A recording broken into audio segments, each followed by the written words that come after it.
Tomado del libro Historia de los condenados al infierno, se dice de un católico que había tenido una lucha espiritual muy fuerte durante toda su vida y que durante muchos años él luchó contra los demonios de lujuria, pero por su descuido, por su relajamiento, le decía el padre el santo cura de Ars, de la conciencia, disminuyó la oración y también los sacrificios, y dicen que una bruja lo hechizó, una mujer lo volvió apóstata y ella misma que fue tentado por los demonios a lo cual él le había hecho la guerra. Es decir, durante muchos años él estuvo en la lucha espiritual y en el momento en que él decide rezar menos, ir menos a misa, hacer menos sacrificios, le cae un hechizo. Una magia de las que hacen para amarrar a las personas. No se sabe cuánto tiempo tenía esta mujer intentándolo hacer caer, pero se sabe que él se fue con ella, y apostatar quiere decir que ya no quiere saber de la fe en Jesucristo. Recuerden que herejía es cambiar de iglesia, seguir siendo cristiano, pero apostatar es que él ya no se considera cristiano. En esto él muere, se seca en una cama enfermo. Y había un sacerdote que lo conocía desde antes, que no sabía que él había apostatado contra la fe. Sin embargo, se enteró que murió y empezó a rezar por su alma.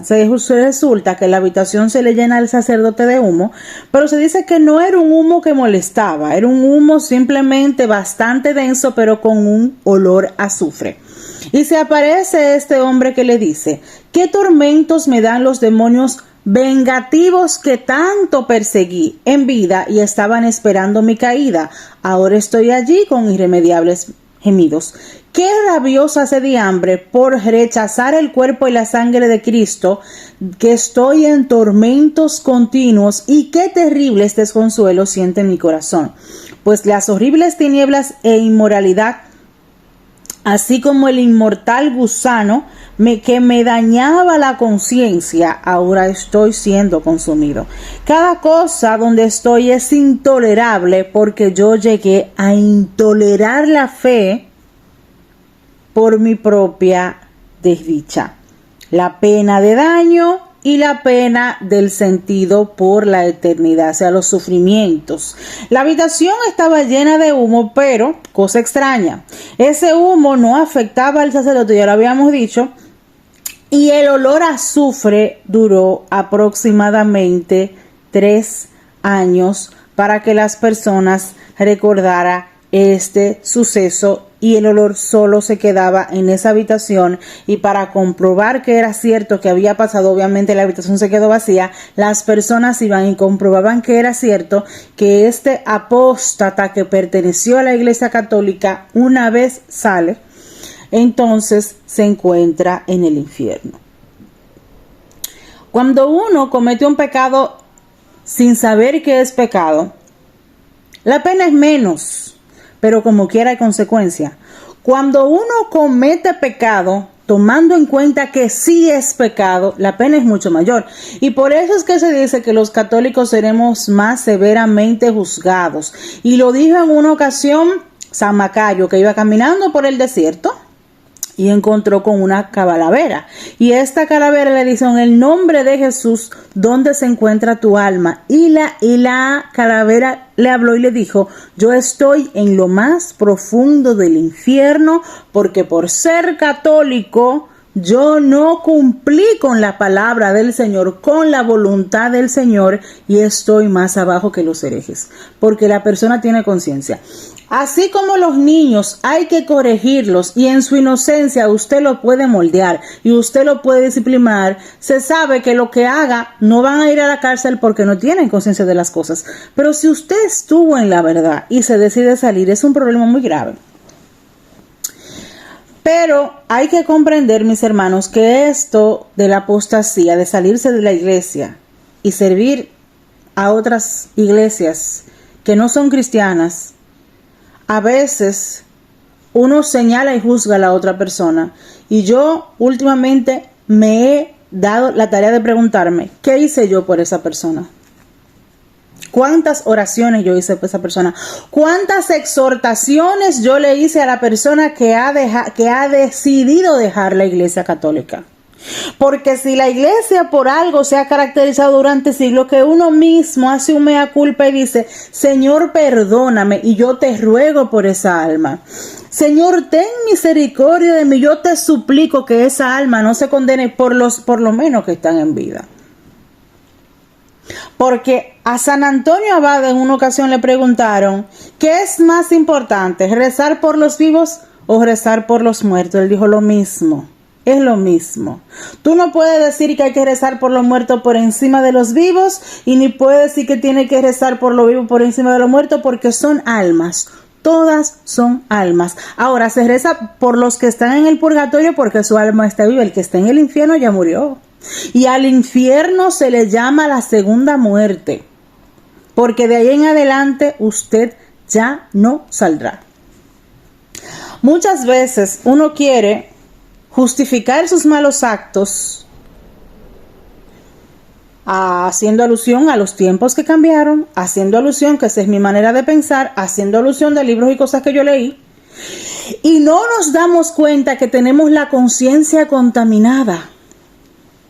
Y esto no se va simplemente con leer, porque si fuera así, mire de la forma en que los protestantes han tomado la Biblia, la han destrozado, la han desfigurado, le han cambiado cosas, la han malinterpretado de una manera atroz. Esto se logra pidiéndole discernimiento al Espíritu Santo. Por eso yo digo, al protestante el Espíritu Santo no le habla, porque si le hablara llegaran a la iglesia verdadera. La institución más antigua que existe en el planeta Tierra es la Iglesia Católica Romana, porque es la verdadera. Y si no fuera la verdadera, hace tiempo que se hubiera destruido, porque es imposible que la destruyan. Y como yo he visto tantas iglesias protestantes que no son iglesias, son sectas, pero lamentablemente han tenido tanto auge que han crecido, le llaman iglesia, han cerrado y la abren y vuelven y la cierran, porque no tienen a Cristo como base. Y Cristo como base es la Eucaristía. Es simplemente la Eucaristía. Es que yo misma a veces me pongo a pensar, a mí nunca me ha gustado una iglesia protestante bajo ninguna circunstancia, porque he conocido pentecostales que son súper desagradables, pero católicos también. Entonces, no es solamente la forma en que me traten, hay católicos amargados y protestantes también. Es que yo descubrí que Jesucristo se encuentra en la Eucaristía. Es que yo descubrí que los 7 sacramentos son necesarios y reales. Es que yo he leído libros de los años 1400 que yo los he traducido, porque es la iglesia la única y verdadera que ha mantenido una tradición por más de 2000 años para que la gente se acerque a Cristo y se pueda salvar. ¿Qué pasa con este apóstata? Como dicen, disminuyó la oración. No fue que dejó de rezar, disminuyó la oración, disminuyó el hacer sacrificio y le cayó una brujería que hace tiempo que se le estaban haciendo. Muchos de ustedes están enfermos de enfermedades espirituales. En sus familias hay enfermos de enfermedades que vienen de generación en generación, que son maldiciones. Cuando usted va al médico, a usted le preguntan de sus enfermedades hereditarias, si en su familia más de una persona padeció de esto, porque son maldiciones. Y yo he conocido familias que se han roto maldiciones a través de la oración, a través del Santo Rosario, a través de la Eucaristía y a través de la adoración al Santísimo. Pero también reconozco que como se habla poco de la necesidad de ir a misa, de adorar a Jesucristo y de rezar el Rosario, la gente piensa que invocar a la sangre de Cristo lo es todo, y no lo es. A mí me encanta la iglesia católica, porque cuando yo entro a la iglesia, a mí nadie me persigue, a mí nadie me molesta, a mí nadie me insiste. Yo recuerdo una vez una amiga mía que se fue a una iglesia protestante, y desde que ella llega todos la abordan, y desde que ella llega todos le piden el teléfono, y desde que ella llega todos empiezan a preguntar que quién es ella. A mí eso me molesta, y de verdad no lo hagan conmigo. Bueno, ya ustedes me conocen. Ya si usted me ve por ahí, se me acerca, gloria a Dios. Ya tienen años viéndome aquí. Pero a mí me gusta ir a la iglesia de manera recogida. De hecho, a mi suegra una vez yo le dije que por favor, cuando vayamos juntas a misa los domingos, que trate de hablar menos, porque ella siempre tiene un tema de conversación antes de la misa, y ya cuando tocan la campana es que hace silencio. Y por lo menos 10 minutos antes de empezar la Eucaristía, uno debe hacer silencio.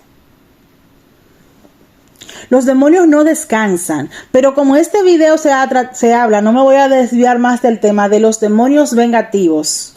todos los demonios son vengativos. Lo que pasa es que en este caso, cuando usted se va en contra de una persona y ataca a esa persona y persigue a la persona y maltrata a la persona, en el momento que usted se encuentre en el poder de esa persona, que esa persona pueda hacer con usted lo que quiera, obvio que lo va a maltratar si no es cristiano. Y eso pasa con los demonios en el infierno. A los demonios que usted le pisó la cabeza con el rosario, a los demonios que usted le pisó la cabeza con la Eucaristía, que el Señor lo reprenda y late, a los demonios que usted lo alejó a través de cada confesión con el sacerdote, están esperando siempre para que usted caiga. Están esperando que usted meta la pata. Por eso es que dice Jesucristo, si usted limpia la casa y saca esos demonios de ahí, no deje la casa vacía, no deje la casa sin protección, porque van a venir más demonios. Por eso que es que el que se cae, lamentablemente, se le hace más difícil levantarse, porque el yugo que van a poner encima de ti va a ser muchísimo peor. Pero nos falta humildad, nos falta fe, nos falta el reconocer que no somos más que pecadores y sin el Señor no podemos perseverar. Hay personas que predican con soberbia y solo hablan de sí mismos, porque yo esto, porque Dios me hizo lo otro. Son los héroes, nunca han hecho nada malo. Y uno se da cuenta de la forma, o si no, supuestos predicadores católicos que tienen los canales solo para perseguir a los demás y hablar a los demás. Aquí no, aquí yo le voy a insistir hasta el día de mi muerte. Conviértase de verdad, deje el pecado, lucha en contra de los demonios, que el Señor los ate, y pidámosle al Señor con humildad que ese cuerpo de Jesucristo que nosotros pertenecemos, lo hagamos de corazón, que no sirvamos a Dios simplemente detrás de nuestras propias necesidades, con egoísmo, buscando de Dios solo lo que necesitamos. Porque este hombre apostató contra la fe, porque él lo admiraban, porque lo buscaban, porque decían fulano si predica bien, fulano un hombre de Dios, y cayó. Sin embargo, en este mismo canal yo le había hecho un video de un monje que nunca hizo nada extraordinario en su convento.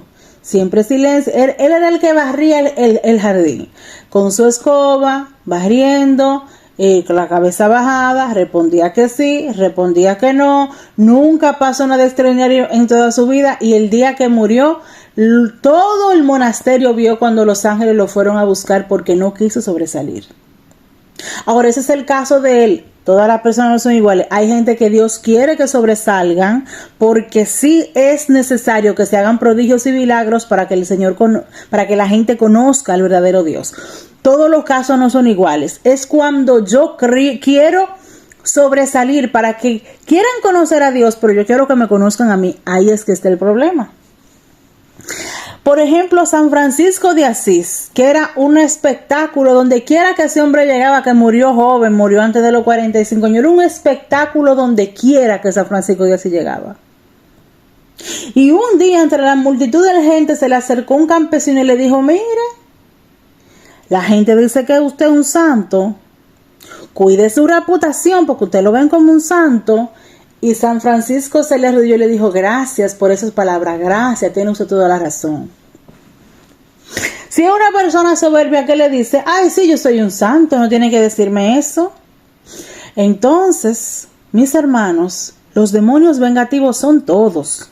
Y para luchar contra ellos hay que buscar la armadura de la humildad, de la fe y de la convicción. Porque hay demasiada gente por ahí diciendo que aman a Dios y en realidad nada que ver. En realidad, que yo soy católico, y en realidad no defienden a la iglesia. Cualquier brisa lo tumba y puede que estén en dos aguas. Y eso a nosotros nos corresponde luchar contra eso.